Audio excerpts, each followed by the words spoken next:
आज हम अपने वचन की तरफ आगे बढ़ेंगे और प्रार्थना में हम समय बिताएंगे प्रभु के साथ। Hallelujah, hallelujah. कितने लोग चाहते हैं कि हम प्रार्थना करते करते नए साल में प्रवेश करें प्रभु के साथ ही। आमीन।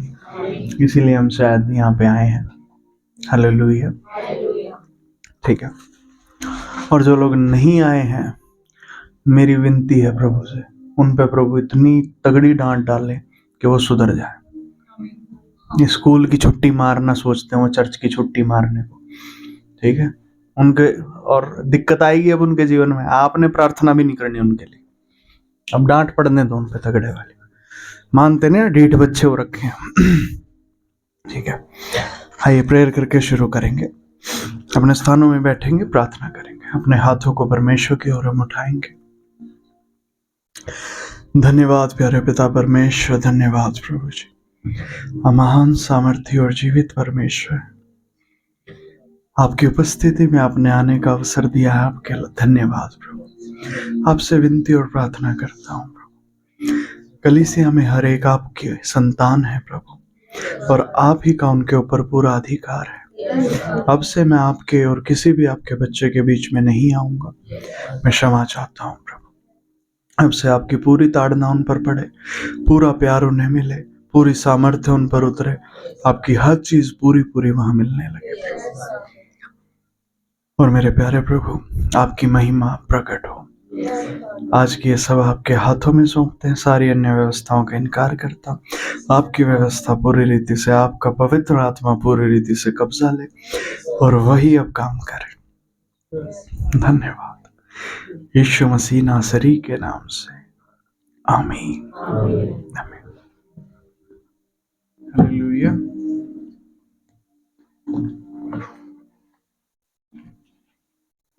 ठीक है जी, हम वचन निकालेंगे।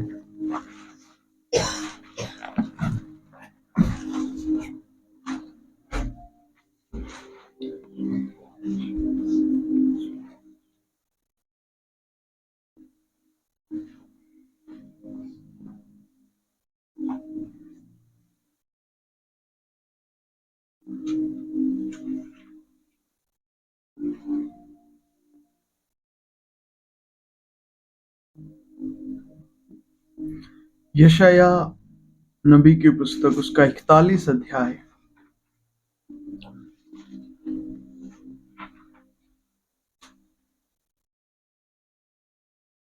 उसका 11 वचन।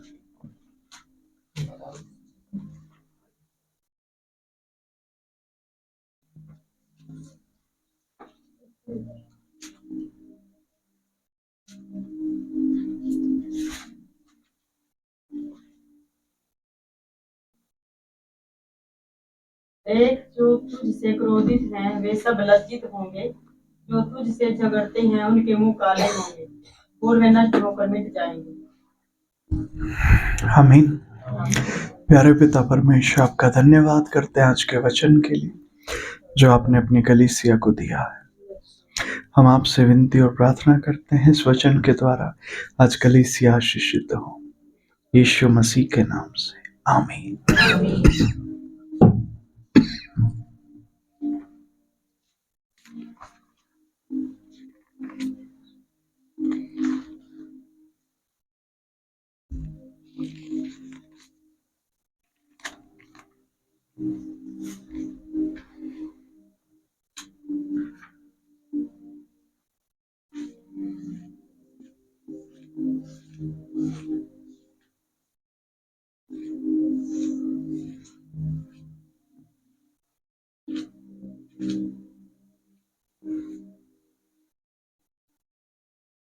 एक और वचन पढ़ेंगे, यशाया 53।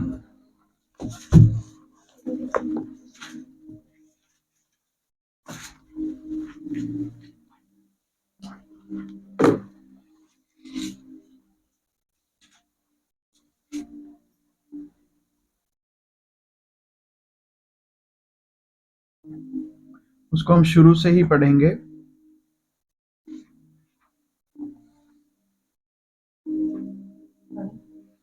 पढ़े। जो समाचार हमें दिया गया उसका किसने विश्वास किया और यहोवा का भुजबल किस पर प्रकट हुआ, क्योंकि वह उसके सामने अंकुर के समान और ऐसी जड़ के समान होगा जो निर्जल भूमि में फूट निकले। उसकी न तो कुछ सुंदरता थी कि हम उसको देखते, और न उसका रूप ही हमें ऐसा दिखाई पड़ा कि हम उसको उसको चाहते। वह तुच्छ जाना जाता और मनुष्यों का त्यागा हुआ था। वह दुखी पुरुष था, रोग से उसकी जान पहचान थी और लोग उससे मुख फेर लेते थे। वह तुच्छ जाना गया और हमने उसका मूल्य न जाना। निश्चय उसने हमारे रोगों को सह लिया और हमारे ही दुखों को उठा लिया। तो भी हमने उसे परमेश्वर का मारा कूटा और दुर्दशा में पड़ा हुआ समझा। परंतु वह हमारे ही अपराधों के कारण घायल किया गया, वह हमारे अधर्म के कामों के कारण कुचला गया। हमारी ही शांति के लिए उस पर ताड़ना पड़ी कि उसके कोड़े खाने से हम लोग चंगे हो जाएं। हम तो सब के सब भेड़ों के समान भटक गए थे। हम में से हर एक ने अपना अपना मार्ग लिया और यहोवा ने हम सबों के अधर्म का बोझ उसी पर लाद दिया। वह सताया गया तो भी वह सहता रहा और अपना मुंह न खोला। जिस प्रकार भेड़ वध होने के समय और भेड़ी ऊन कतरने के समय चुपचाप शांत रहती है, वैसे ही उसने भी अपना मुंह न खोला। अत्याचार करके और दोष लगाकर वे उसे ले गए। उस समय के लोगों में से किसने इस पर ध्यान दिया कि वह जीवितों के बीच में से उठा लिया गया। मेरे ही लोगों के अपराधों के कारण उस पर मार पड़ी। उसकी कब्र भी दुष्टों के संग ठहराई गई और मृत्यु के समय वह धनवान का संगी हुआ। यद्यपि उसने किसी प्रकार का उपद्रव न किया था और उसके मुंह से कभी छल की बात नहीं निकली थी, तो भी यहोवा को यही भाया कि उसे कुचले। उसी ने उसको रोगी कर दिया। जब वह अपना प्राण दोष बलि करे, तब वह अपना वंश देखने पाएगा। वह बहुत दिन जीवित रहेगा, उसके हाथ से यहोवा की इच्छा पूरी हो जाएगी। वह अपने प्राणों का दुख उठाकर उसे देखेगा और तृप्त होगा। अपने ज्ञान के द्वारा मेरा धर्मी दास बहुतेरों को धर्मी ठहराएगा और उनके अधर्म के कामों का बोझ आप उठा लेगा। इस कारण मैं उसे महान लोगों के संग भाग भाग दूंगा और वह सामर्थियों के संग लूट बांट लेगा, क्योंकि उसने अपना प्राण मृत्यु के लिए उधेल दिया। वह अपराधियों के संग गिना गया, तो भी उसने बहुतों के पाप का बोझ उठा लिया और अपराधियों के लिए विनती करता है। आमीन। ठीक है जी। ये यशाया भविष्यवक्ता ने यीशु मसीह के लिए भविष्यवाणी की थी बहुत साल पहले, जब यीशु मसीह आए भी नहीं। भविष्यवाणी का शब्द तब का है। यशाया नबी की किताब यीशु मसीह के आने से कई दशक पहले लिखी गई, कई दशक पहले। और यशाया ने भविष्यवाणी की थी, आपने अभी पढ़ी है जो भविष्यवाणी की गई थी। यीशु मसीह क्या करेगा हमारे लिए, वो हमारे लिए आया और परमेश्वर ने को क्या भाया, परमेश्वर ने उसके ऊपर हमारे पापों का बोझ डाल दिया। और यीशु मसीह के लिए क्या कंडीशन रख दी, ध्यान दें।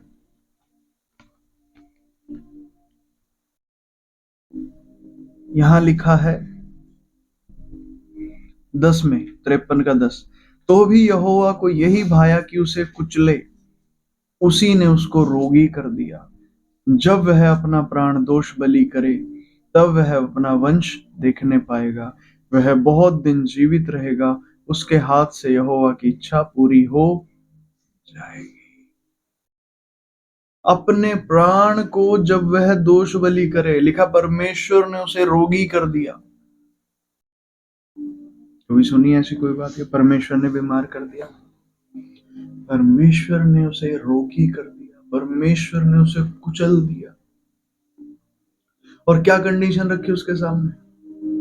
उसके सामने जो कंडीशन रखी थी वो ये थी कि जब तू अपने प्राणों को दोष बलि करके चढ़ाएगा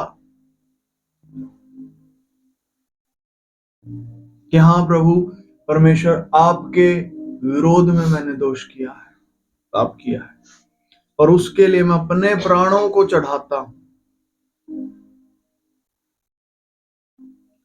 तब तू अपना वंश देख पाएगा। यीशु मसीह का वंश, उनकी तो शादी नहीं हुई थी, तो ये शारीरिक वंश की बात नहीं, ये आत्मिक वंश की बात। हम सब क्या कहलाते हैं? मसीह। हम मसीह कहलाते हैं। मसीह कौन होता है? मान लीजिए मेरे पिताजी थे, वो अपने नाम का, उनका सरनेम था शर्मा, ठीक है, तो मेरे नाम के पीछे भी शर्मा लगता है, तो इससे पहचान होती है ना मैं उनका वंश हूं, ठीक है। और यीशु के पीछे क्या लगता था? यीशु। तो अब हमारे पीछे क्या लगता है? मसीह। हम मसीह हैं, तो हम उसका वंश हुए ना, पर शारीरिक नहीं हुए, आत्मिक हुए, ठीक है।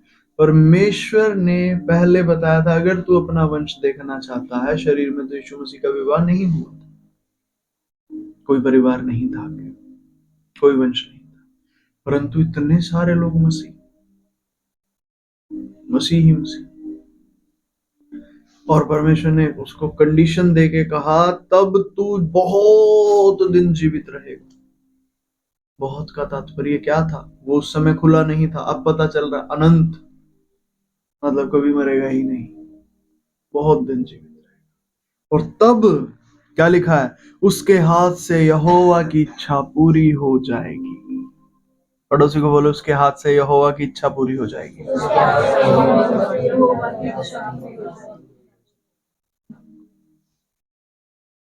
यहोवा की इच्छा पूरी करने के लिए क्या करना पड़ता है? कैसे होती है यहोवा की इच्छा पूरी? भी परमेश्वर की मर्जी को कैसे हम पूरा करें, कैसे उसकी इच्छा को पूरा कर सकते? एक ही था जिसने कर दिया, एक ही था जिसने कर दिया, सिर्फ उसी के हाथ से ये इच्छा पूरी हो जाएगी, क्योंकि वो सबके पापों को उठा लेगा। वो अपनी व्यवस्था को पूरा कर दिया यीशु ने। नहीं पास्टर जी, आप थोड़ा सा समझाइए इस बात को ताकि हम अच्छे से समझ जाए। ठीक है, अच्छे से समझेंगे। आमीन आमीन। आमीन।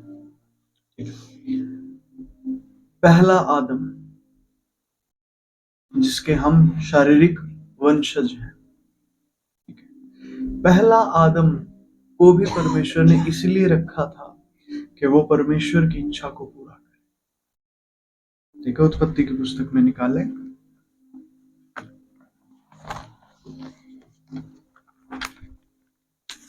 बाइबल की पहली पुस्तक,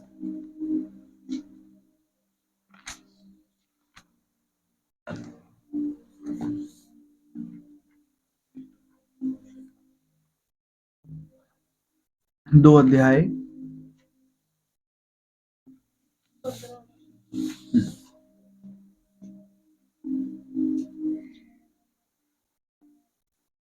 दो अध्याय 15 वचन। ठीक है, साथ वाले को भी दिखाइए, साथ में जो आपके बैठे हैं उनको भी पढ़ाइए। हाँ जी, उनको भी दिखाइए। 2 अध्याय 15 वचन। तब यहोवा परमेश्वर ने आदम को लेकर अदन की वाटिका में रख दिया कि वह उसमें काम करे और उसकी रक्षा करे।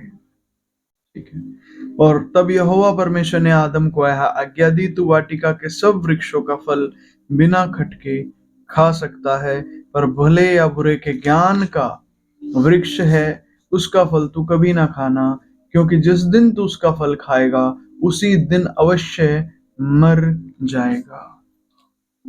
ठीक है, परमेश्वर ने आदम पर अपनी योजना को प्रकट किया। परमेश्वर ने आदम को बताया कि तू उसमें काम करे और उसकी रक्षा करे। दो चीजें परमेश्वर ने अदन वाटिका में आदम को बताई, और तीसरी बात क्या बताई? एक दायरा दे दिया, इस दायरे को पार नहीं करना है, नहीं तो गड़बड़ हो जाएगी। ठीक है, परमेश्वर ने अपनी इच्छा प्रकट की, पर अब हुआ क्या? आदम से वो दायरा टूटा।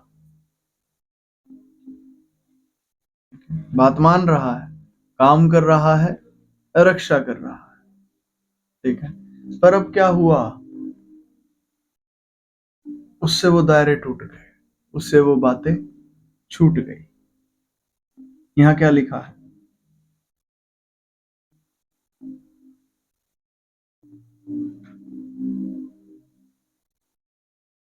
मनुष्य के पापी हो जाने का वर्णन 3 अध्याय, और यहां देखे क्या है, 3 अध्याय और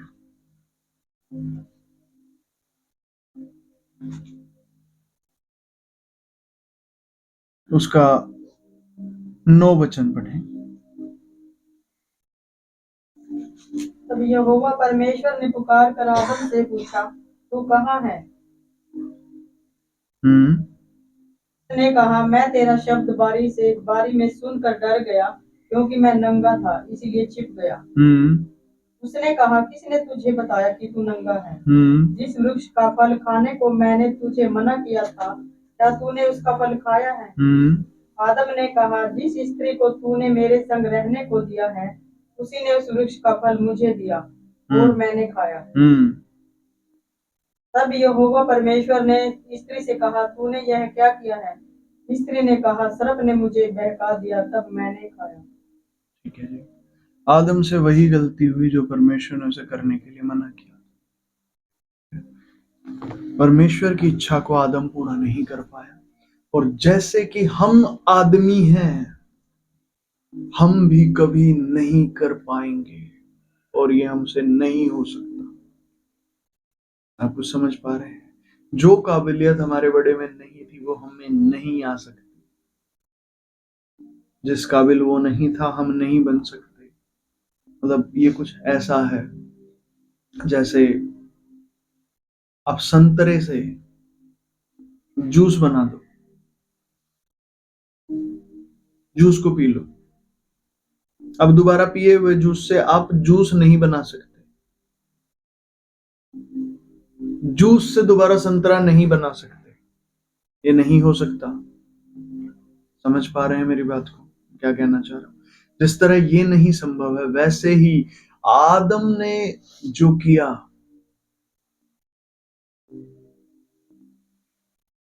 वो हम ठीक कर दें, ये संभव नहीं। ठीक है जी।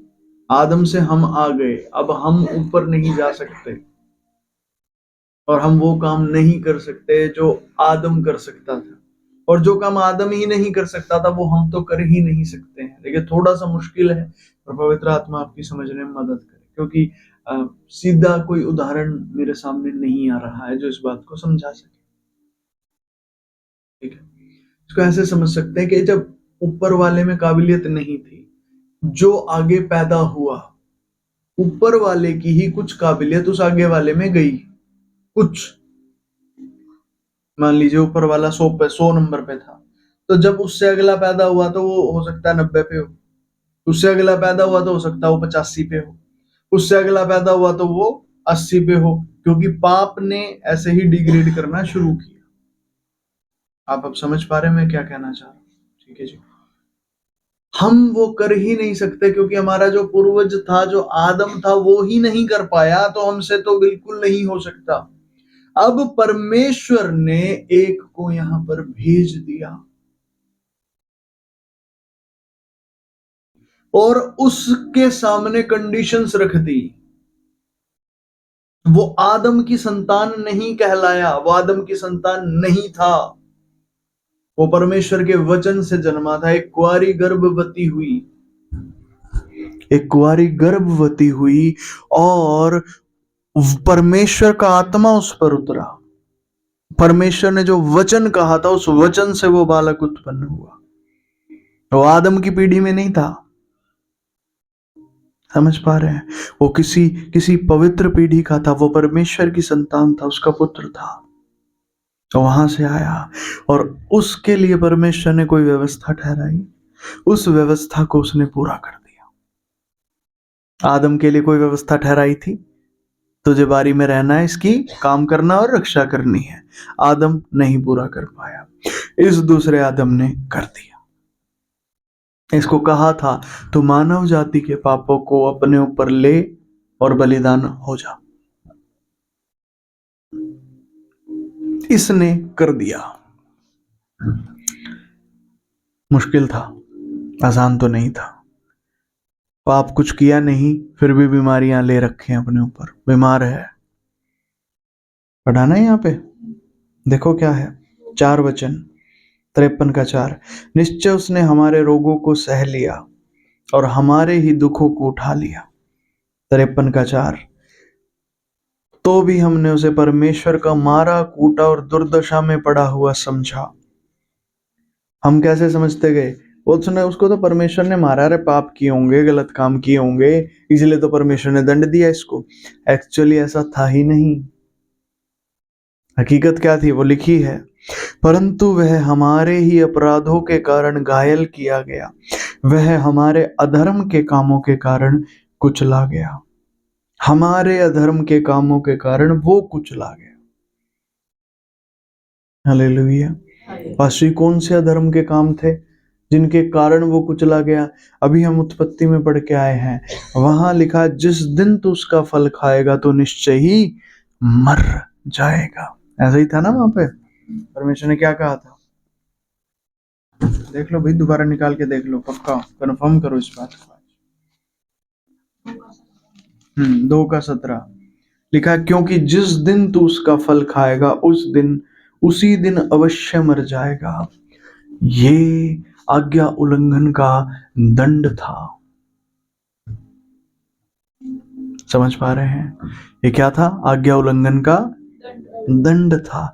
और ये दंड दूसरे आदम ने उठा लिया, जो पहले आदम को मिला। उसके ऊपर जो मृत्यु आनी थी, उस मृत्यु को इसने ले लिया। बस जी, वो आदम तो उसी दिन से मरना शुरू हो गया था, पर खत्म नहीं ना हुआ था।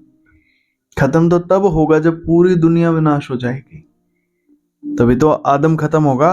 अगर आदम एक भी आदमी बचा तो आदम जिंदा है।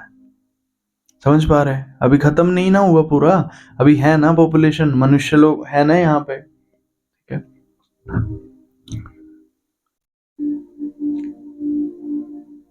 इस मृत्यु को यीशु ने उठा लिया। लिखा है, परंतु हमारे ही अपराधों के कारण घायल किया गया। उसको जो चोट लगी यीशु मसीह को, वो हमारे अपराधों के कारण, जो आदम से हुए, उनके कारण उसको चोट लगी। लिखा है, वह हमारे अधर्म के कामों के कारण कुचला गया, हमारी ही शांति के लिए उस पर ताड़ना पड़ी। यीशु मसीह ने भी ताड़ना सही भाई, उसकी तो बनती ही नहीं थी। वो कोई डीठ थोड़ी था, वो कोई अनाज्ञाकारी थोड़ी था, वो तो आज्ञाकारी था। वो तो परमेश्वर की बातों को मान रहा था, पर फिर भी उस पर ताड़ना पड़ी। क्यों पड़ी? हमारी वजह से, हमारी शांति के लिए, ताकि हमें शांति मिले, कि उसके कोड़े खाने से हम लोग चंगे हो जाएं। इसलिए कि उसने कोड़े खा लिए, उसके कोड़े खाने से हम लोग चंगे हो जाएं। उसने सह लिया उसे। ठीक है, और हम लोग मसीह में आने के बाद हम अभी चंगे नहीं होते। पता क्यों? आप चंगे होना नहीं चाहते हो, आपकी समस्या है, आप पड़े रहना चाहते हो इसी बीमारी में, इन्हीं दिक्कतों में। आपकी दिक्कत है। पास्टर जी सच बताओ, सच बता रहा हूं मैं, आपको पड़े रहना है। आप दुनिया को बीमार देखते हो ना, आपको लगता है वो बीमारी में अपनी गाथाएं सुनाते हैं, सबको बातचीत करते हैं। आपको क्या लगता रहता है? मुझे भी सुनानी है, हाय मेरे तो ये हो गया, हाय इतने का ऑपरेशन हुआ, ऑपरेशन भी नहीं करना, परेशान हुआ मेरा तो, है ना? आप भी सोचते हो हमें भी इन्हीं लोगों के उसमें शामिल होना है, इसलिए आप भी कहीं ना कहीं वही चीजें पकड़ लेते हो। मुझे भी अपनी बीमारी को बड़ा से बड़ा बताना, फिर मेरी इज्जत होगी थोड़ी, यहाँ पे मार्केट में मैं भी आऊंगा। आप चंगा होना ही नहीं चाहते, इसीलिए आप बीमार हैं। बस क्या केवल यही कारण है? केवल ये कारण नहीं है, पर एक कारण ये भी है। एक आया है, वो आपकी बीमारी के लिए चोट खा रहा है, और आप कह रहे हो मेरे को चंगा ही नहीं होना, मेरे को तो इस दुनिया के जैसा ही रहना है। दुनिया बीमार है, लोगों के एक्सीडेंट होते, मेरा भी हो कभी तो, मुझे भी कोई हॉस्पिटल में मिलने आए, मेरी भी कोई परवाह करे। अरे क्या फालतू की बात है। वो आ तो गया, उसने चोट खा तो ली तेरे लिए, अब तू विश्वास कर ले तो तेरे अधर्म उसके ऊपर गए, अब चंगा हो जा। चंगा क्यों नहीं होना चाहता, क्यों नहीं रहना चाहता तू चंगा? नहीं जी, हमारे जीवन में कुछ भी अच्छा नहीं है, तो अच्छा वो कर देगा ना। उसने कहा है मैं शांति दे रखी है तेरे को, तेरी शांति के लिए उस पर ताड़ना पड़े। नहीं जी, मैं तो ताड़ना ले लेके ही सुधरूंगा। क्यों लेनी है तुझे ताड़ना? शांति ले लेना, उसने ले ली तेरी ताड़ना है। नहीं जी, हमारा दिमाग ऐसा ही है, ये तो मानता ही नहीं है। अरे तू जब अपने दिमाग में बता देगा दिमाग को कि मेरे लिए यीशु ने ताड़ना ले ली, अब बार बार नहीं भुगतनी है, नहीं तो उसकी ताड़ना बेकार गई बेचारे की। उसने परमेश्वर की आज्ञा मानी, उसने अपने ऊपर दंड भी लिया, उसने सब कुछ लिया, फिर तू बीमार? नहीं, मैं मुझे तो बीमार होना है।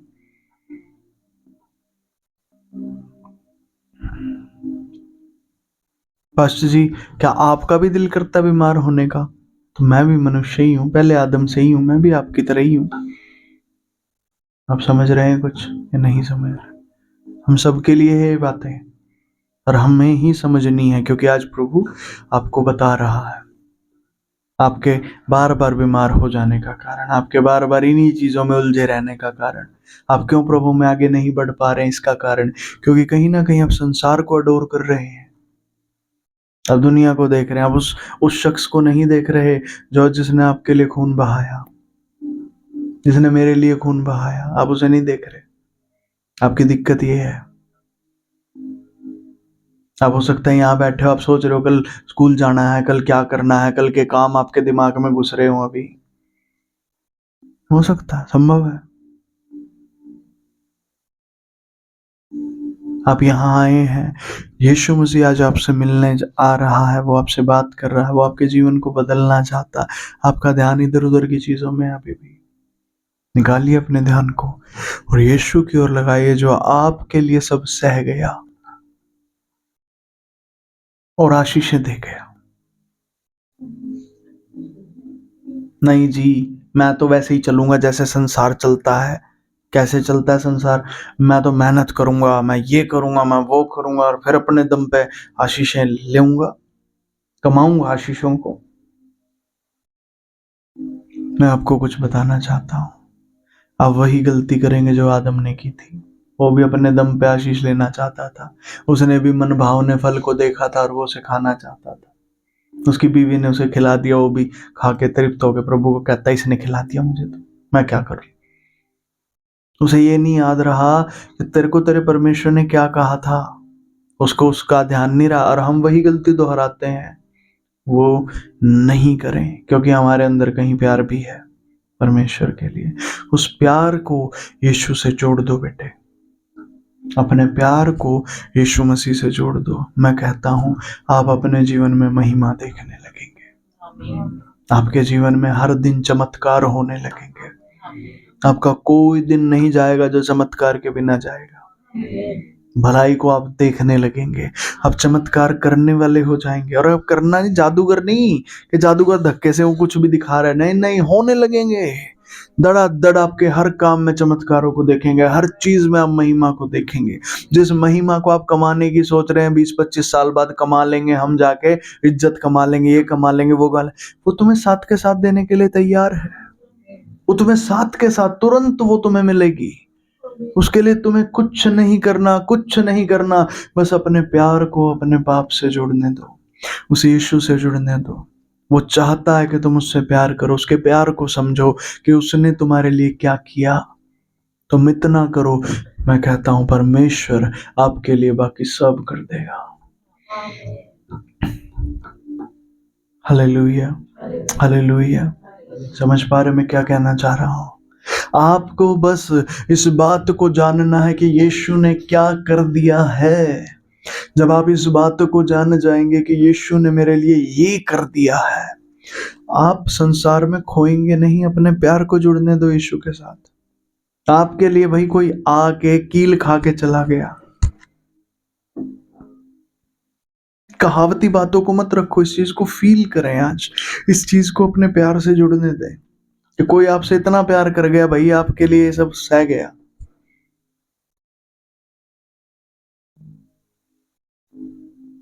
दुख कितनों ने देखे हैं आज तक? यहाँ पे कितने हैं जिन्होंने दुख देखे, दुख महसूस किए?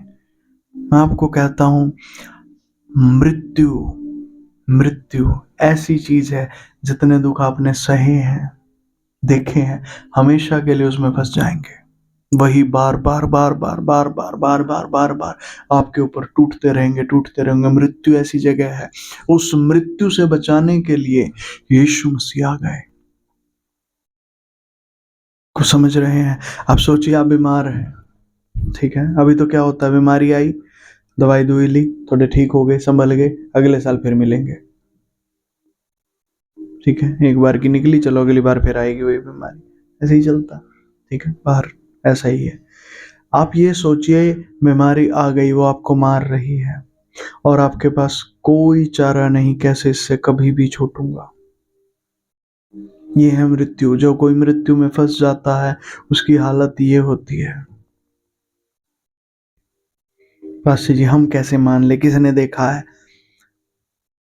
भूतों को देखा किसी ने? टीवी में देखा होगा। कैसे होते हैं? बड़े सुंदर होते हैं? नहीं, डरावने होते हैं।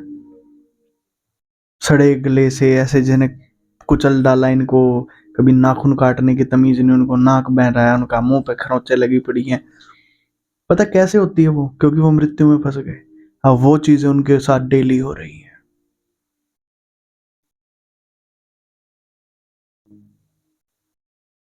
उनके साथ डेली हो रहा है वो। जीते जी जो हो रहा था, मरने के बाद वो और ज्यादा होने लग गया।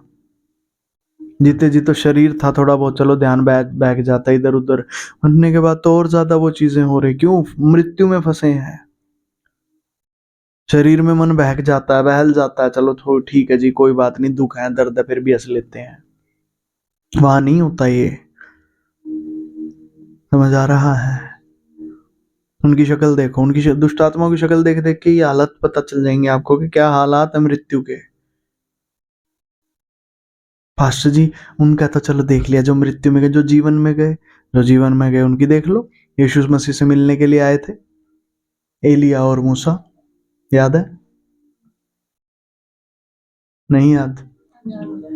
ठीक है, यीशु मसीह से मिलने के लिए एलिया और मूसा आए, और इस बात का गवाह बनाने के लिए यीशु मसीह यूहन्ना, याकूब, और तीसरा कौन था? पतरस।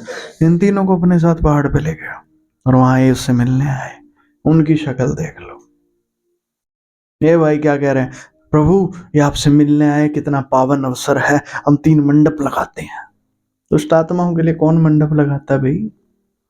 उधर डर के भाग जाता है, वो भूत आ गया, भूत आ गया। क्यों? उनकी हालत ऐसी हो चुकी है मृत्यु में पड़ पड़ के। और वो जब परमेश्वर के पास से आए, अरे वाह क्या बात है, ऐसा शादी में तैयार होके आए हैं, जैसे मंडप लगाते हैं सर हम इनके लिए। आप समझ रहे हैं? ये है जीवन, वो है मृत्यु। इस मृत्यु को जो मेरे और आपके ऊपर आनी, यीशु ने अपने ऊपर ले लिया। जो कोई विश्वास करे, आशिक कर लिया ना, एक दिन हमने विश्वास कर लिया था, अब तो अपनी जिंदगी जीनी है। जो तू ये जिंदगी जी रहा है ना अपनी बाहर वाली बेटे, इस जिंदगी में वो विश्वास आना चाहिए। नहीं पास्टर जी, अभी तो हमारे यही आता है, हाँ कल ट्यूशन जाना है, परसों नौकरी पे जाना है, वहाँ ये करना है, वहाँ वो करना है, फिर गेम्स खेलने हैं, फिर ये करना है, फिर वो का, यही सब आता है। इस सब की जगह आपके अंदर से प्रभु यीशु का प्यार बहने लगेगा। ये सब बातें आएंगी नहीं। ये सब बातें आप जान जाएंगे कि कितनी ज्यादा आपको अशांत कर रही हैं ये बातें अशांति की हैं, क्योंकि ये संसार की हैं। फिर क्या सब कुछ छोड़ छाड़ के बाबा बन जाए हम? ये सब कुछ छोड़ ही दें तो मतलब भाई सन्यासी हो जाए, भाई सन्यास ले ले सबसे, तो सन्यास लेके क्या हो जाएगा? तो शुद्ध थोड़ी है, तो है तो अशुद्ध। इतना मर्जी सन्यास ले ले, तो तेरे अंदर से वो चीजें नहीं जाएंगी। ना तू उन्हें भेज सकता, दिखावा कर सकता, हाँ जी, शरीर में खुद को बेवकूफ बना सकता, दूसरों को भी। जो पाप अंदर है, उस पाप से तू ऐसे नहीं लड़ सकता, नहीं लड़ सकता, तेरे बस की बात नहीं। एक पवित्र था जो आया था, जो लड़ा था, देखिए उसके क्या हालात हुए इस पाप से लड़ने से।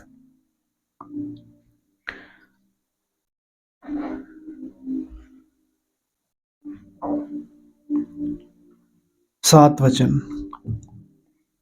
वह सताया गया तो भी वह सहता रहा और अपना मुंह ना खोला। जिस प्रकार भेड़ वध होने के समय और भेड़ी ऊन कुतरने के समय चुपचाप शांत रहती है, वैसे ही उसने भी अपना मुंह ना खोला। अत्याचार करके और दोष लगाकर वे उसे ले गए। उस समय के लोगों में से किसने इस पर ध्यान दिया कि वह जीवितों के बीच में से उठा लिया गया? मेरे ही लोगों के अपराध के कारण उस पर मार पड़ी, उसकी कब्र भी दुष्टों के संग ठहराई गई। आप सोचिए, हमारे यहाँ क्या बातें होती हैं भाई, जो कोई मर जाता है, ठीक है, उसको अंतिम जो यात्रा उसकी होती है, उसके अंतिम संस्कार होते हैं, उनको बड़े आदर के साथ किया जाता है। ये सोच के किया जाता है इनके आदर करो तो इनको आत्मा को शांति मिलेगी, ठीक है। यीशु मसीह के साथ ऐसा नहीं किया गया, दुष्टों के संग उसकी कब्र ठहराई गई, जिसने कोई दुष्टता नहीं की थी।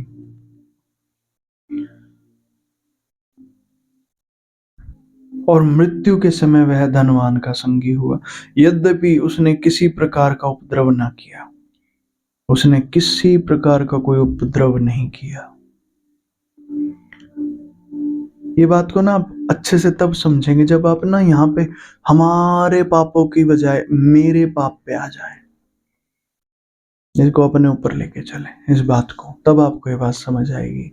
आपके पाप, खास तौर से व्यक्तिगत तो नहीं, जो तो सबके पापों के लिए मरा, सब छोड़ दे तो बाद में समझेंगे सब। पहले एक वचन समझ, बाद में बहुवचन भी समझ आएगा। पहले एक वचन को समझ, मेरे पाप, आपके पाप, आपके लिए उसने कोई अधर्म नहीं किया था, आपके पाप उसके ऊपर ऐसे पड़े, उसकी ऐसी दुर्गति हो गई, वो आप पर पड़नी थी। अब ये सोचिए, हालेलुया, ध्यान दें। और उसके मुंह से कभी छल की बात तक नहीं निकली थी। अब सोचिए कैसा व्यक्ति, छल की बात तक कभी नहीं अपने मुंह से करी उसने, और सारा छल उसके ऊपर आ गया, सारे छल की सजा उसके ऊपर, कील गाड़ रहे हैं उस पे, थूक रहे हैं लोग उसके ऊपर, उसकी बेइज्जती कर रहे हैं, उसको कुछ नहीं समझ रहे। ऐसा व्यक्ति जिसके मुंह से छल की बात भी ना निकली, वो भाई वो ईश्वर को कितना पसंदीदा व्यक्ति होता है। हमने पिछले दिनों सीखा, परमेश्वर उसे पसंद करते हैं जो बकवाद नहीं करता। ये तो बकवाद कर ही नहीं रहे, छल की बात तक नहीं निकली मुंह से। कितने परमेश्वर के पसंदीदा, और उसके ऊपर पाप आ गया, मेरा पाप आ गया उसके ऊपर, इसलिए उसकी दशा ऐसी हो रही है।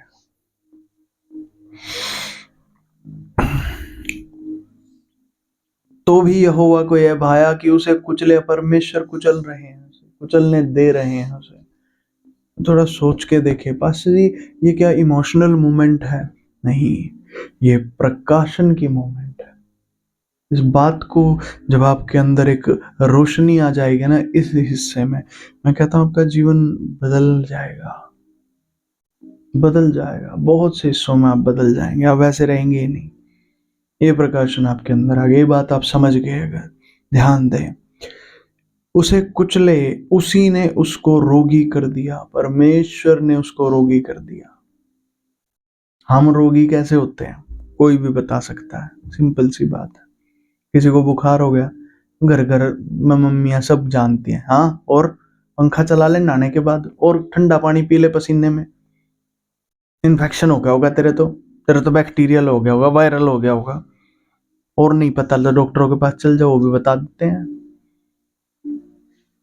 यीशु मसीह के लिए कोई कुछ नहीं बता सकता क्यों हो गया, क्योंकि कुछ है ही नहीं ऐसा। आपको सब पता है अपने आपके साथ क्यों होते हैं, रोग क्यों आते हैं।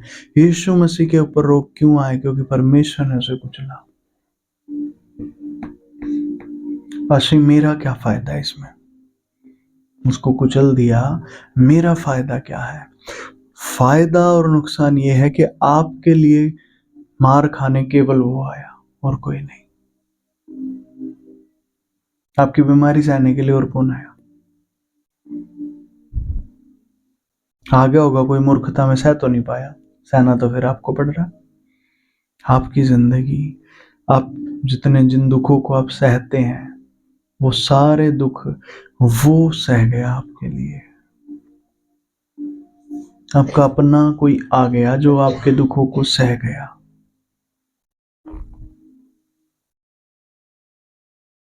काशी पर हमारे दुख तो अभी भी हमें सहने पड़ते हैं ना।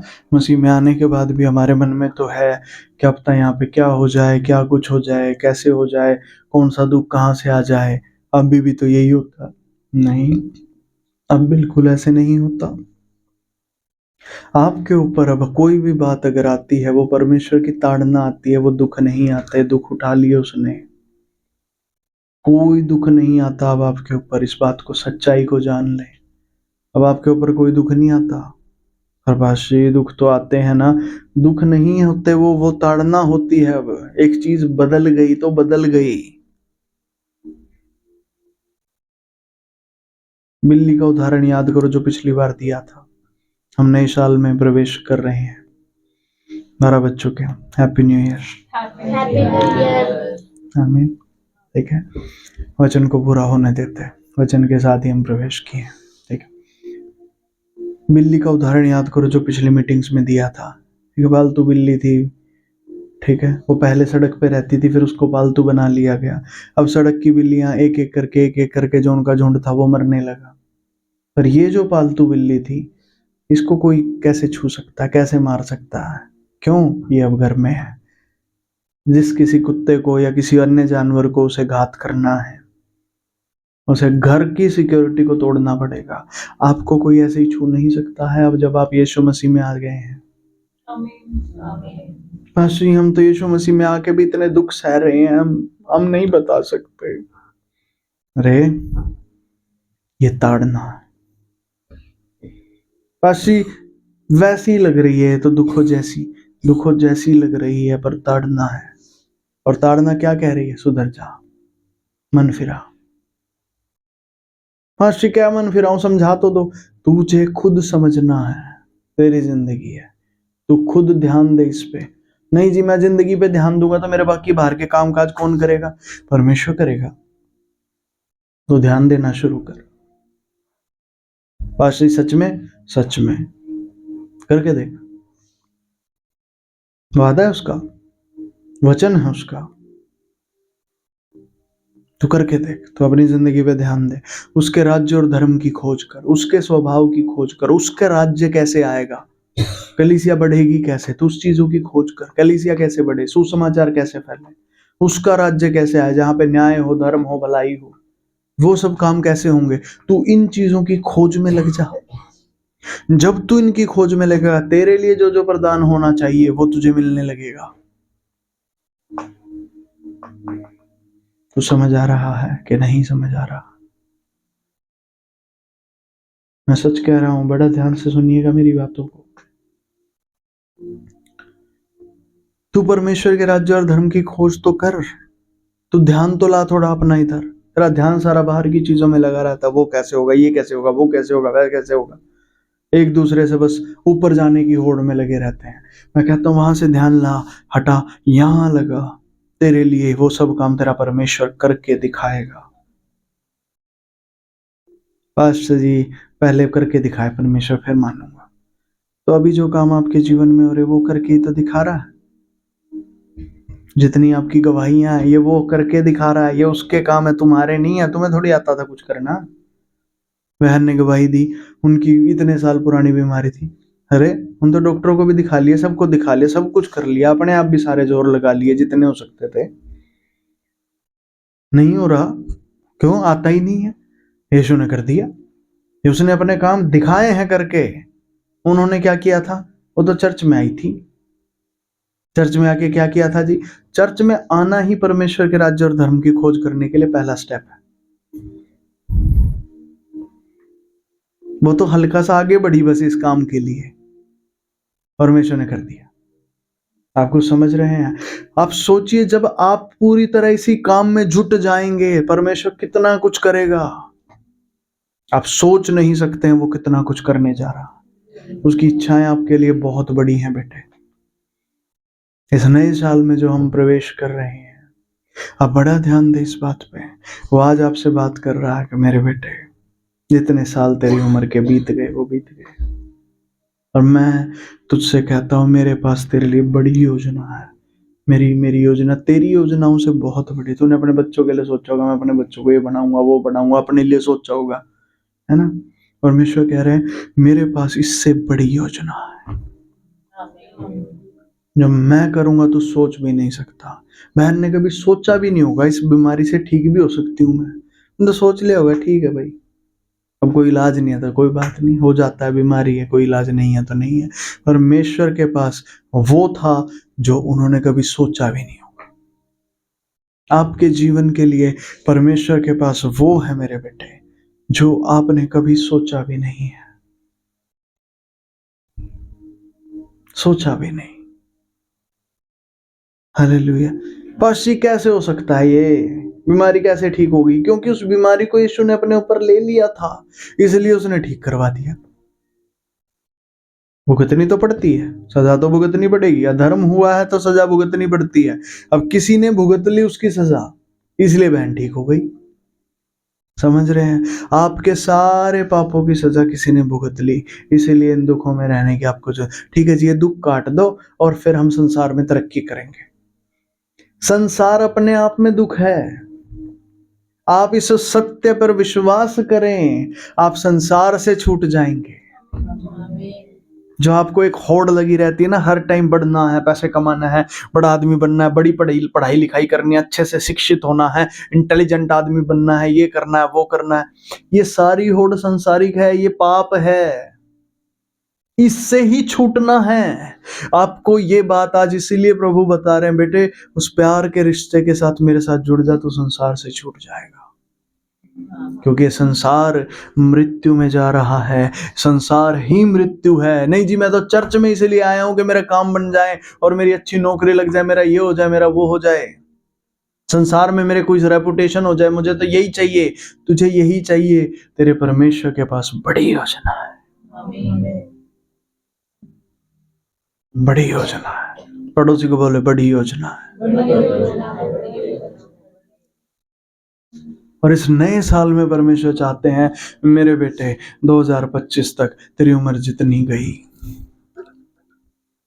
देखिए मैं भविष्यवाणी करके कह रहा हूँ, ये यहाँ नहीं लिखा हुआ, ये मैं भविष्यवाणी कर रहा हूँ। यशायाह ने भविष्यवाणी की थी ना, पूरी हुई ना, मैं भविष्यवाणी कर रहा हूँ ये भी पूरी होगी। आपसे कह रहा हूँ यीशु के प्यार से जुड़िए बेटे, संसार से छूटने के लिए आगे बढ़िए, संसार में आगे बढ़ने के लिए नहीं, संसार से छूटने के लिए। छूटना है इससे, क्योंकि वो चीजें आपको जकड़े और पकड़े हुए कि आपको मृत्यु में ले जाएं, आपको मृत्यु में ले जाएं। आपको उससे छूटना है।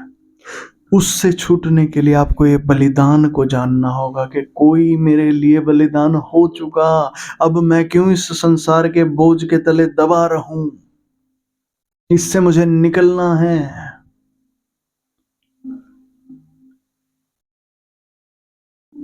अब कोई बच्चा होगा वो कहेगा अरे पास्टर जी मैं तो बिल्कुल स्कूल नहीं जाना चाहता, बिल्कुल नहीं पढ़ना चाहता, और ना ये तो मेरे मम्मी पापा ना धक्के से भेजते मेरे को, मैं तो बिल्कुल संसार से छूटना चाहता हूँ, है ना।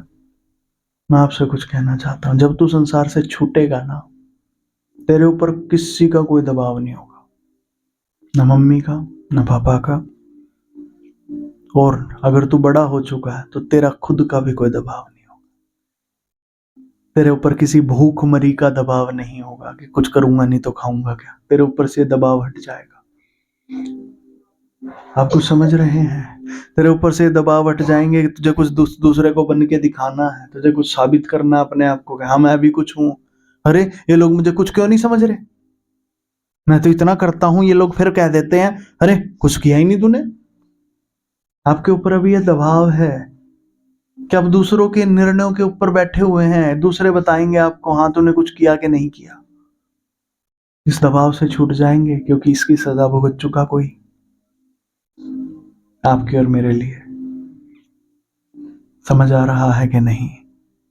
रास्ता निकल आएगा जहां कोई रास्ता नहीं है। आपके सामने परेशानी है, आपके पास कोई रास्ता नहीं है, अचानक रास्ता निकल आएगा, जैसे एक रास्ता भी निकल आया थोड़ी देर पहले। कोई फोन आ रहा था बीच में, ठीक है, और वो फोन आते डर एकदम सब है ना। अब इस डर से निकलने का ना कोई रास्ता नहीं है आपके पास, कोई रास्ता नहीं। पूरी जिंदगी इसी डर में रहना है, यही आपकी डेस्टिनी है, यही मंजिल है। आप में है, फिर बच्चों में आएगा, फिर बच्चों से अगले बच्चों में आएगा। आप नहीं निकल सकते। रास्ता निकल आया, परमेश्वर को पहला स्थान दे दो। जैसे ही परमेश्वर को पहला स्थान देंगे, परमेश्वर आपके इस डर से लड़ जाएगा। वो लड़ेगा तो जीत जाएगा। जहां रास्ते नहीं वहां रास्ते निकल जाएंगे। क्यों? क्योंकि कोई आपके लिए रास्ता बन के आ गया, उसका नाम यीशु। इस संसार से ही छूटना है मेरे बेटे। आपके मन में हमेशा एक ओढ़ होती है, मैं दूसरे से अच्छा करूं, दूसरे से बेटर करूं, दूसरे से बेटर करूं। ये संसारिक दौड़ है। दूसरे से अच्छे कपड़े पहनूं, संसारिक दौड़ है। असली तो प्रभु में कैसी दौड़ होगी? माहौल अलग होगा। प्रभु में माहौल अलग होगा। वहां दौड़ के नजरिए अलग होंगे। दौड़ का टारगेट एक ही है, मैं परमेश्वर को कितना जानता हूं, क्या जानता हूं उसके बारे में। टारगेट ये होंगे, टारगेट ये होंगे, मुझे कितना पता उसके बारे में। मेरी अंगूठी किस दिन खो गई थी, अरे मैंने प्रार्थना की, मिल गई। हो क्या पता चला? परमेश्वर दिक्कत के समय मदद करता है। जाने ना, थोड़ा सा जाने परमेश्वर को कि वो मददगार है। फिर और क्या? अरे प्रार्थना करते ही मिल गई। वो तुरंत सुनने वाला सहायक है। 2 बात जान गए उसके बारे में। दौड़ इस चीज की होगी, आप उसे कितना जानते हैं, क्या रिश्ता आपका उसके साथ है, कितना कनेक्शन है आपका उसके साथ। दौड़ इस बात की होगी। फिर संसारिक दौड़ से छूटना ही आपका जीवन में प्रवेश करना दिखाता है कि आप कितना छूटे हैं इस दौड़ से। यहां रहते रहते ऐसे नहीं कि जंगलों में चले गए, दाढ़ी वाड़ी बढ़ा दी, बाबा बन गए, फिर क्या छूटे? फिर तो आप साइड में आके बैठे हो बस। जैसे जंगल से बाहर गए फिर वही सब शुरू हो जाएगा। यहां रहते रहते छूट गया, छूट गए। हाँ, समझ आ रहा है? कोई कहे जी हम कैसे सुनिश्चित करेंगे हमारा उद्धार पक्का है? ऐसे सुनिश्चित कर, तू परमेश्वर को कितना जानता और कितना समझता है। तो छूटता जाएगा इस संसार से, इसकी बातों से, इसकी चीजों से। तेरे ऊपर असरदार नहीं रहेंगी ये चीजें। तेरा मन भी नहीं भागेगा इन चीजों की तरफ, तू भी नहीं भागेगा इन चीजों की तरफ। क्यों? तू जीत चुका है। अब तू जीत चुका। बच्चों को ये लगता है कि हमारे मम्मी पापा धक्के से पढ़ाते हैं हमें, थोड़े दिन बाद बड़े हो जाओ, तुम्हारा खुद का दिमाग तुम्हें कुचलेगा। फिर वो कहेगा पढ़ लेते। और अगर आजाद हो जाओगे तो ना तुम्हारा खुद का दिमाग कुचलेगा, ना कोई और बड़ा कुचलेगा, और ना ही आसपास के किसी में हिम्मत रहेगी तुम्हें कुचल डाले। क्योंकि तुम ये जान चुके होगे मेरी जगह यीशु कुचला जा चुका है। अब आपके ऊपर आप पढ़ने ही नहीं दोगे उस कुचलन को। आएगी नहीं आपके ऊपर भाई, वो आएगी नहीं आपके ऊपर। कोई बीमारी आएगी, आप उस बीमारी से कहोगे भाई क्या काम तेरा यहाँ पे, चलो, और वो आपकी बात मान लेगी। बड़ी बात ये होगी वो आपकी बात मान लेगी, क्योंकि आपको कुछ पता लग गया। बस समझ रहे? आपको कुछ पता लग गया, ठीक है? आपको कुछ ना पता चल गया। और वो क्या पता चल गया? कि एक काम हुआ था मेरे लिए, एक काम किया गया था, और वो काम क्या था? मेरे लिए कोई मारा गया था भाई, कोई मारा गया था मेरे लिए। Hallelujah, hallelujah. अब आते हैं आज के वचन पर, अब ये क्लियर हो जाएगा आपको, अब ये समझ आ जाएगा। जो वायदा परमेश्वर आज कलीसिया से, जो वायदा परमेश्वर आज आपसे कर रहे हैं, देख जो तुझसे क्रोधित है, यशायाह 41:11, यह आज हमारी कलीसिया को बोला जा रहा है इस साल के लिए। देख जो तुझसे क्रोधित हैं वे सब लज्जित होंगे। आमीन। जो तुझसे क्रोधित है वो सब लज्जित होंगे। आमीन। समझ पा रहे हैं? परमेश्वर कुछ कह रहे हैं। वो कह रहे हैं जो भी तुझसे क्रोधित है वो सब लज्जित होंगे, जो तुझसे झगड़ते हैं उनके मुंह काले होंगे और वे नष्ट होकर मिट जाएंगे। जो कोई है, आत्मिक शत्रु है वो भी, शारीरिक शत्रु है वो भी, परमेश्वर ऐसी सामर्थ्य को आप में उंडेलने जा रहे हैं। वो ये करने जा रहे हैं। Hallelujah, hallelujah. पास्टर जी हमसे विश्वास नहीं होगा। यीशु को आने दो उस जगह पे जहां आपसे विश्वास नहीं होगा। यीशु ने परमेश्वर पर विश्वास किया था। जब परमेश्वर ने यीशु मसीह को कहा ना कि तुझे ये सजा भुगतनी है, तब तू अपना वंश देखेगा। अब वो अगला मरने जा रहा है, कहाँ वंश देखेगा? कहाँ है वंश? मरने के बाद कौन सा वंश होता है? यीशु मसीह ने परमेश्वर पर विश्वास किया। परमेश्वर कह रहे हैं ना, तो मैं देखूंगा। समझ रहे हैं कि नहीं? यीशु को याद करो, उसने कैसे विश्वास किया। उसके विश्वास के साथ जुड़ जाओ, उसके साथ जुड़ जाओ। वो कह रहा है ना, जो तुझसे क्रोधित है वे सब लज्जित होंगे। तो विश्वास करो, वो होंगे। असली मेरी औकात नहीं है मेरे बैरियों को लज्जित करने की। वो बहुत बड़े बड़े पदों पे हैं, बहुत बड़े ऊंचे पावरफुल लोग हैं। तेरे परमेश्वर की हैसियत है। उसकी हैसियत थी कि मुर्दों में से किसी को जिंदा कर दे। किसी की औकात नहीं थी कि मृत्यु को हरा दे। तेरे परमेश्वर ने हराया। मृत्यु ने परमेश्वर की बात को दौड़ दौड़ के माननी पड़ी उसे, देना पड़ा उसे यीशु मसीह को वापस। वो नहीं रख सकी उसे। समझ आ रहा है? Hallelujah, hallelujah. यीशु मसीह ने जब विश्वास किया परमेश्वर पे, तो परमेश्वर की महिमा को देखा। आप भी अपना विश्वास परमेश्वर की इस बात पे लगा दें आज। आमीन। जब आप अपना विश्वास परमेश्वर की बात पे लगा देंगे बेटे, मैं आपसे कुछ कहना चाहता हूं, मैं आपसे कुछ कहना चाहता हूं। देख, जो तुझसे क्रोधित हैं वे सब लज्जित होंगे। जितने लोग आज तुझसे क्रोधित हैं सब लज्जित होंगे।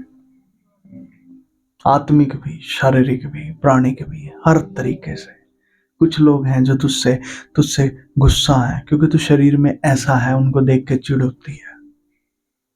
हो सकता है तू काला, हो सकता है तू गोरा, हो सकता है तू ठिगना, हो सकता है तू लंबा हो सकता है तू अमीर हो सकता है तू गरीब हो।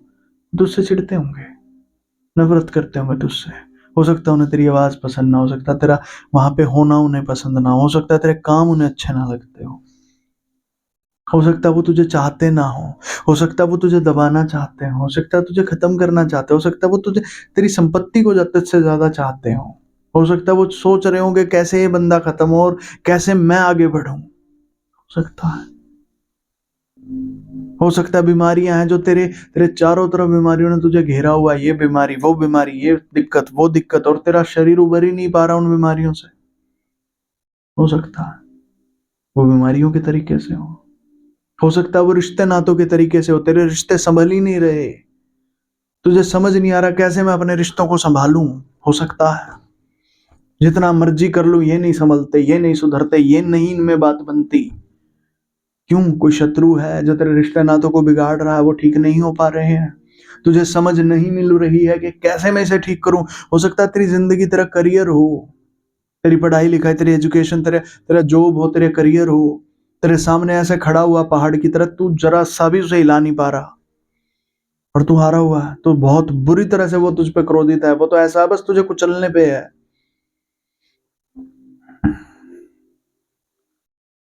कुछ समझ पा रहे हैं? हो सकता है शैतान है, हो सकता है पाप है, हो सकता है बुराई है, हो सकता है कोई ऐसी गंदी आदत है तेरी जो तुझे मारने पे तुली हुई है। हो सकता है कोई नशा तू कर रहा है जो तुझे छोड़ नहीं रहा। तूने बड़े जोर लगा लिए, नहीं छोड़ता, फिर गिराता है तुझे, फिर गिराता। हो सकता है कोई ऐसा पाप हो, बार बार बार बार बार बार आप उसे करते जा रहे हैं और आप फंसे हुए हैं उसके चक्कर में। आप नहीं निकल पा रहे, बहुत डरते हैं करने से, पर फिर भी आपसे हो जाता है। फिर डरते रहते हैं, अरे क्या करूं। मैं आपको कुछ बताना चाहता हूं, आपका परमेश्वर आज आपसे वादा कर रहा है। देख जो तुझसे क्रोधित हैं वे सब लज्जित होंगे, तू नहीं। आमीन। अभी तक तू लज्जित हो रहा है उनकी वजह से, अब वो लज्जित होंगे, चाहे वो कोई हो फिर। क्योंकि जब तेरा परमेश्वर आके मैदान में खड़ा होगा, सारी सेनाएं भागेंगी। शत्रु की सेनाएं कितनी भी बड़ी हो, वो भागेंगी तेरे सामने से। समझ पा रहे हैं? क्योंकि जब तेरा परमेश्वर खड़ा होगा तो ये होगा, और जब वो कहता है वो करता है, वे सब लज्जित होंगे। जो तुझसे झगड़ते हैं उनके मुंह काले होंगे। जो तुझसे झगड़ा कर रहे हैं उनके मुंह काले हो जाएंगे।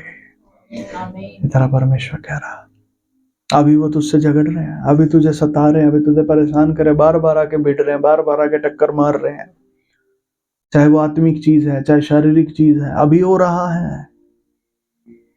आपका परमेश्वर कुछ कह रहा है, जो तुझसे झगड़ते हैं उनके मुंह काले होंगे। जिन बातों पे वो घमंड करते हैं उन बातों पे नीचा देखेंगे। जिन बातों को आज वो अपनी ताकत समझते हैं उन बातों में हारेंगे वो, क्योंकि तेरा परमेश्वर कह रहा है मैं ये करने जा रहा हूं तेरे लिए। सब लज्जित होंगे, मुंह काले होंगे। मतलब वो लज्जा सिर्फ ये नहीं होगी कि हाँ जी चलो जी अपने आप ही अंदर अंदर में, नहीं नहीं नहीं। पहला शब्द है लज्जित होंगे, मतलब लज्जित अंदर से होंगे, वो अंदर से टूट जाएंगे आपके सामने। चाहे वो मनुष्य हैं, चाहे वो व्यवस्थाएं हैं, चाहे वो समाज है, ध्यान से सुनिएगा, चाहे वो धन है, चाहे वो विज्ञान है, ठीक है, चाहे वो अधोलोक है, धर्म है, धर्म भी टूटेगा। ये 6 की 6 चीजें टूटेंगी आपके सामने। समझ पा रहे हैं? मनुष्य है वो भी टूटेगा, 7वां भी टूटेगा, कोई नहीं रहेगा आपके सामने। आपका हर शत्रु जो तुझसे क्रोधित है सबको परमेश्वर अंदर से तोड़ेगा। जो तुझसे झगड़ते हैं परमेश्वर सबके सामने उनके मुंह काले करेगा। सबके सामने ओपनली ओपनली ओपनली मुंह काले होंगे, चाहे वो आत्मिक है चाहे शारीरिक है। और ये वादा परमेश्वर आपसे नए साल में कर रहे हैं। ये वादा कलीसिया से परमेश्वर कर रहे हैं, और जब तक आप कलीसिया का हिस्सा है ये वादा आपके ऊपर लागू रहेगा। बस ये तो इस साल के लिए, अगले साल कुछ और आ जाएगा तो इस साल का क्या खत्म हो जाएगा? ये पूरे जीवन के लिए है, अनंत जीवन के लिए है वादा। जो इस साल मिल गया, जो पिछले साल मिला था वो भी अनंत जीवन तक चलेगा, जो अब मिल रहा है वो अनंत जीवन तक चलेगा। चाहे आप यहाँ रहें, विदेश में रहें, चाहे आप यहाँ धरती पे ही ना रहें, ये वादा आपके साथ रहेगा, क्योंकि उसने दे दिया तो फिर वो रहेगा जब तक आप उसकी कलीसिया के हिस्सा। जो तुझसे झगड़ते हैं उसके मुंह काले होंगे और वे नष्ट होकर मिट जाएंगे। अब तीसरी चीज क्या है? नष्ट भी होंगे और मिटेंगे भी। बचेंगे नहीं, लज्जित होंगे, फिर मुंह काले होंगे। पहले अंदर से टूटेंगे, फिर बाहर उनकी इज्जत का फजीता होगा, और फिर नष्ट होकर मिटेंगे। मिटना पड़ेगा उन्हें, मिटना पड़ेगा। पाशी क्या सच में ऐसा होगा? आज तक भी तो हुआ है आपके साथ ऐसा।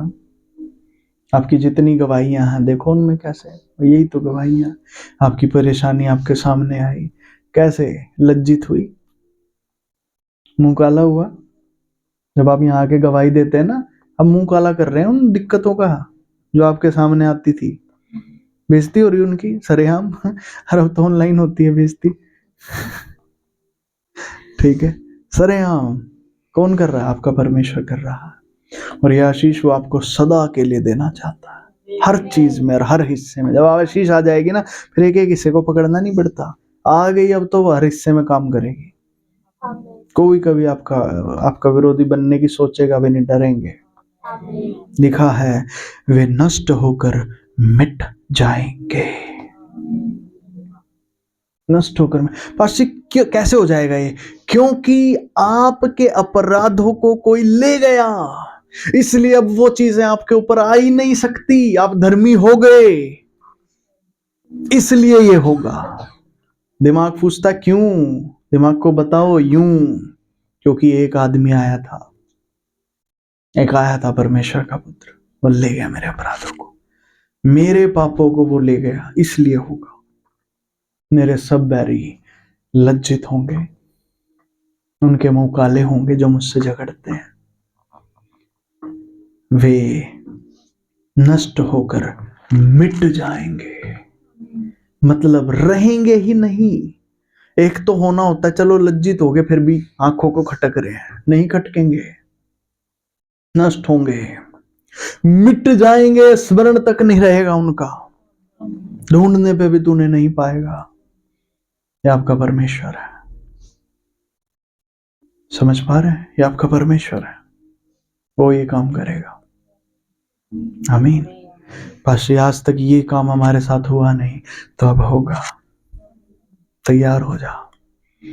आमीन। आज ये वायदा तुझसे तेरा परमेश्वर कर रहा, और हुआ कैसे? क्योंकि यीशु ने अपना प्राण दिया, बिना यीशु नहीं हो सकता। अगर वो प्राण नहीं दे, ये संभव ही नहीं कि आप ये आशीष को पा जाओ। इसलिए अपने दिल का कनेक्शन यीशु से जोड़ो। हम कई बार दिमाग का कनेक्शन यीशु मसीह से जोड़ते हैं। हाँ जी, तरीके समझ लेते हैं कैसे परमेश्वर से आशीष आनी, फिर यीशु कौन, मैं कौन, हमें क्या लेना यीशु मसीह से, हमें तो बस वो तरीके चाहिए थे जिससे हमारा जीवन बढ़िया हो जाए। यीशु के बिना हो ही नहीं सकता। जीवन का रास्ता ही यीशु है। आप जीवन तो चाहते हैं, रास्ता नहीं लेना चाहते, नहीं हो सकता। जीवन का मार्ग यीशु ने कहा मैं ही मार्ग हूं। यीशु के बिना नहीं मिल सकते परमेश्वर, ना परमेश्वर की आशीषें, ना परमेश्वर, ना जीवन। हालेलुया। क्योंकि अकेला वही था जिसने आपके अपराधों के लिए सजा भुगती। परमेश्वर नहीं आए थे उतर के, यीशु आया था, परमेश्वर का वचन आया था, उसने सजा भुगती थी आपके और मेरे लिए। परमेश्वर बाध्य है अपने वचन के, जो उसने बात बोल दी, जो व्यवस्था उसने ठहरा दी, परमेश्वर उस व्यवस्था के लिए बाध्य है, वो उसे पूरा करना पड़ता है परमेश्वर को। वो एक सिंहासन है, परमेश्वर एक पद है, एक सिंहासन है, जो व्यवस्था आ गई उसे पूरा करना होता उस सिंहासन को।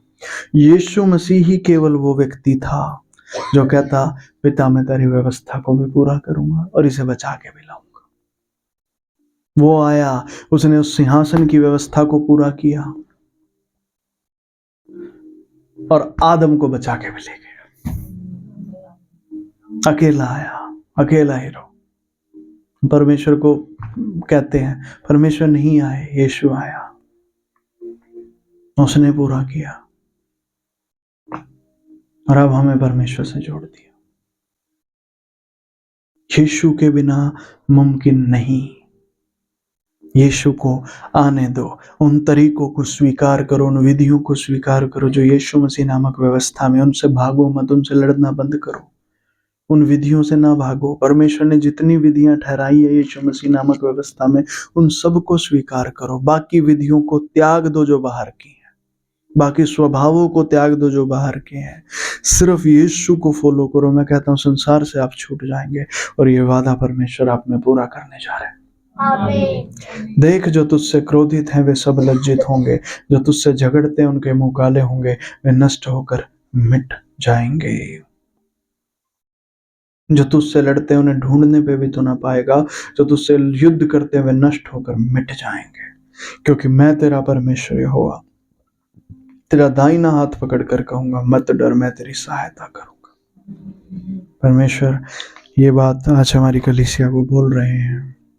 पहले भी एक बार ये वचन आया था और आज नए साल पर परमेश्वर इस बात को दोहरा कर इसे पक्का कर रहे हैं कि परमेश्वर ये करने जा रहे हैं।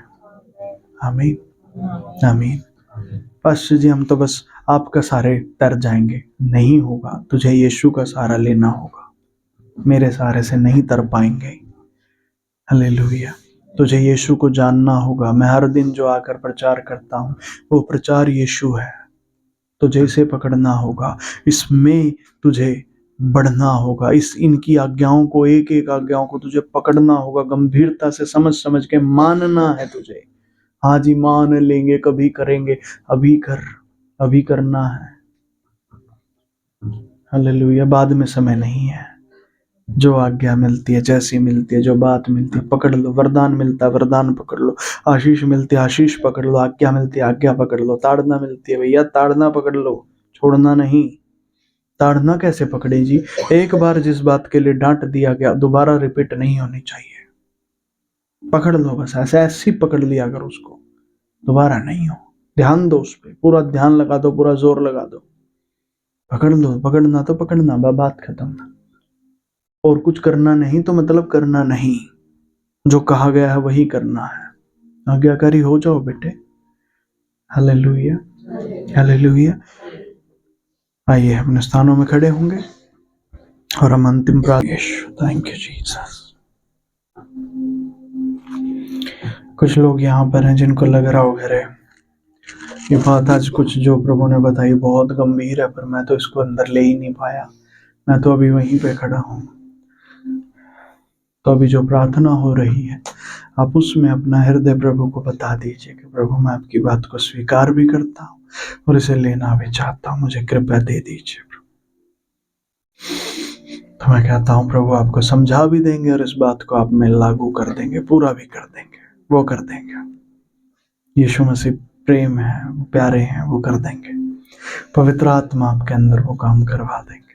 अन्य आत्माओं से अपना मन हटाइए, किसी मनुष्य की आत्मा पर अपना मन ना लगाइए, किसी अन्य व्यवस्था पर अपना मन ना लगाइए, किसी अन्य व्यवस्था की आत्मा पर अपना मन ना लगाइए।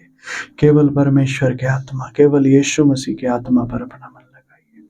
मनुष्यों की तरफ मत देखिए, मेरी तरफ भी मत देखिए, केवल यीशु पर अपना मन लगाएं।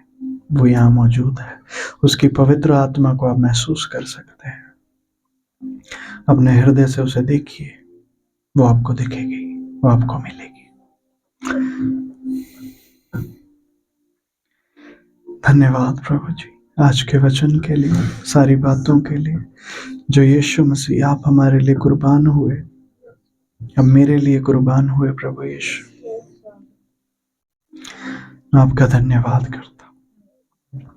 प्रभु जी मैं विनती और प्रार्थना करता हूँ हर एक भाई और बहन के लिए जो आज यहाँ है, वो आपकी इस कुर्बानी को समझ जाए प्रभु, उनके मन आत्मा प्राण इस कुर्बानी को जान ले प्रभु। और मेरे प्यारे प्रभु, जो वायदा आज आप उनसे कर रहे हैं, उस वायदे को वो स्वीकार कर पाए, वो वायदा उनके जीवन में लागू हो प्रभु जी। आपसे वो आशीषित हो प्रभु। और जो व्यक्तिगत आज आप उनसे बात करना चाहते हैं, जो वायदा देना चाहते हैं उन्हें पूरे साल के लिए, मैं उनके लिए भी प्रार्थना करता हूँ। इन प्रॉमिस कार्ड्स के लिए, इन सब में आपका आत्मा ही जिसको जो वचन देना चाहता है, जिससे जो बात करना चाहता है, वो बात, वो वचन दिया जाए। आपसे मांगते हैं प्रभु, हर एक भाई और बहन जो आज यहाँ मौजूद है, पुराने सब जीवन को से उसे निकाल दीजिए, संसार से वो छूटने पाए। आपका लहू लगाता हूँ, वो पूरी रीति से आपका हो जाए प्रभु, आप में चलने लगे, आपकी पवित्रता में जीने लगे, और परमेश्वर पिता आपकी मर्जी को पूरा करने वाला हो जाए। यीशु आप उसके लिए सब कुछ पूरा कर दीजिए, और ये वचन उनके जीवन में ठहर जाए। उनके सब शत्रु अब जो उन्हें सताते हैं, जो उन्हें परेशान करते हैं प्रभु, जो उनसे झगड़ते हैं, वो लज्जित हो, मुंह काले हो और नाश हो जाए, मिट जाए प्रभु। और आप उनका हाथ थाम ले, आप उनकी सहायता करें, अपने वचन के अनुसार आप करिए प्रभु। धन्यवाद, धन्यवाद प्रभु। संसार से उन्हें छुड़ा लें, आपकी महिमा, राज्य और धर्म की खोज में अब वो आगे बढ़े और महिमा को पाए प्रभु। धन्यवाद। यीशु मसीह नासरी के नाम से सारी प्रार्थना और विनती को मैं मांगता हूँ, आपके लहू से आप धो दीजिए सारी शैतानी चीजें, 6 की 6 चीजें, धन, धर्म, विज्ञान, अधोलोक, समाज व्यवस्था, सबका इनकार करता मनुष्यों का भी वो हट जाए। सारे बंधन यीशु मसीह के नाम से, यीशु मसीह के लहू से मैं तोड़ता हूँ। I break all of them, I break all of them. सारी शैतानी ताकतों को बांधता हूँ यीशु मसीह के नाम से, यीशु मसीह के लहू से फेंकता हुआ था मैं गेट आउट राइट नाउ।